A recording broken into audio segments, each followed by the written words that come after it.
Hello everyone, আমার new mini ভ্লগে তোমাদের সবাইকে ওয়েলকাম। আজ ছিল আমার বাংলা স্যারের বিয়ে। সত্যি বলতে একটা টিচারও যে এতটা বন্ধু হতে পারে দাদার কাছে পড়তে গিয়েই প্রথম জানতে পেরেছি জীবনে। সত্যি বলতে দাদা হলো আমাদের বেস্ট ফ্রেন্ড। এই দাদার বিয়েটা নিয়ে কত প্ল্যান ছিল, আর দেখতে দেখতে বিয়েটাও চলে আসলো। যেহেতু আমার বাড়ি থেকে দাদার বাড়িটা খুব কাছাকাছি হওয়াতে আমি অনেক সকালেই চলে গেছিলাম সেজে গুজে। এখন আমরা সবাই মিলে বেরিয়ে পড়েছি দাদার জল সইতে যাওয়ার জন্য।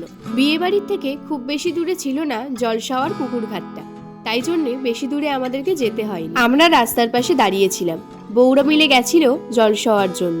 এই হলো আমাদের সবার প্রিয় জেঠিমা। জেঠিমাকে দেখতে যেমন সুন্দর, তেমন জেঠিমার ব্যবহারও খুবই মিষ্টি। ওখান থেকে এসেই আমরা বসে গেছিলাম দুপুরের খাবার খাওয়ার জন্য। আর এখানে হলুদ গায়েতেই দাদা চলে এসছে আমরা ঠিকঠাক করে খাচ্ছি কিনা সেটা দেখতে। তো এই মিনি ব্লগটা এই অবধি। ভালো লাগলে অবশ্যই লাইক, কমেন্ট, শেয়ার আর সাবস্ক্রাইব করে দিও আমার চ্যানেল।